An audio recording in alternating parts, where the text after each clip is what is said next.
नमस्कार मु मनोज सत्यर परिभाषा न्यायर स्वर साई सत्य न्यूज चैनल को स्वागत करुच्ची। आसंतु नजर पकईबा मुख्य खबर। नुआपड़ा जिला सिनापाली ब्लॉक स्थित सिंहझर ठारे चलीथिबा बुढ़ा राजा क्रिकेट टूर्नामेंट सीजन 6 रो रोमांचक फाइनाल मैच रे फुलबाणी एकादश को हराई टिटलागढ़ एकादश चंपियन होईची। फाइनाल मैच रे प्रथमे फुलबाणी एकादश टॉस जिणी बैटिंग निष्पत्ति नहीं 19.4 ओवर रे समस्त विकेट हराई 181 रन संग्रह करथिला।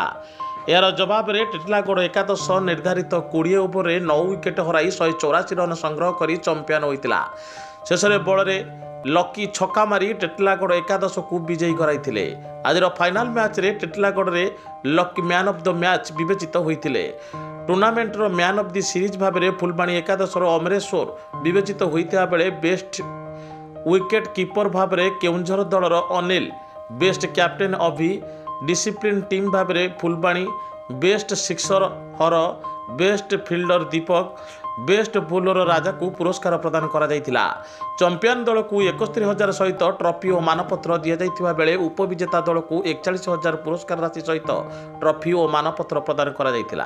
आजिर उद्यापनी दिवस रे मुख्य अतिथि भाव में खड़ियाल विधायक अधिराज मोहन पाणिग्राही योगदान करथिबा बेले विशिष्ट अतिथि भाव में जिला परिषद सदस्या पुष्पांजलि गुआल, खड़ियाल नगरपाल उज्जवल गुप्ता, सिनापाली ब्लॉक उपाध्यक्षा मीना घिबेला, गंड समाज जिला सभापति प्रसन्न माझी, सतपाल सिंह सगड़िया, सिनापाली सरपंच संघ सभापति खुटुराम सुनानी, सिनापाली कॉलेज अध्यापक ब्रजमोहन धाकड़, सिंहझर सरपंच कन्हल सिंह बाग, समिति सभ्य कौशल्या प्रधान, कमिटी सभापति गौरीशंकर माझी, संपादक प्रेमचंद बैठारू, वरिष्ठ शिक्षाविद चंद्रभानु कश्यप, मनीष पटेल, वरिष्ठ शिक्षक रजनी माझी, समाजसेवी अरिगंजन जोशी, भुवनेश्वर माझी, रमेश अग्रवाल सहित अनेक अतिथि मंचासीन रही।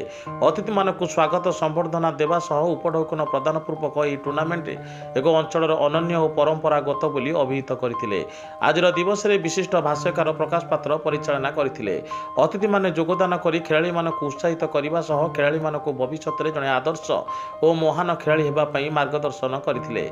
आजिर यह मैच देखा सिनापाली अंचल समेत छत्तीसगढ़ और कलाहांडी अंचल जनसाधारण प्रबल भीड़ परिलक्षित होता।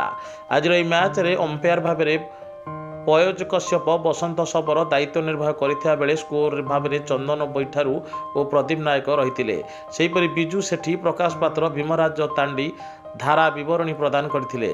प्रेम सिंह माझी, तीरन माझी, भूतेश्वर बैठारू, कुमेश्वर माझी, सुभाष बैठारू, खदीराम बैठारू, भुवनेश्वर बैठारू, डिग्रे माझी, भूतेश बैठारू, क्षीरोद बैठारू, जगन्नाथ नायक, महेंद्र अग्रवाल, कैलाश बैठारू प्रमुख सहयोग करथिले। नुआपड़ा जिलूर मुख्य प्रतिनिधि ओम प्रकाश चौधरी रिपोर्ट, साई सत्य न्यूज।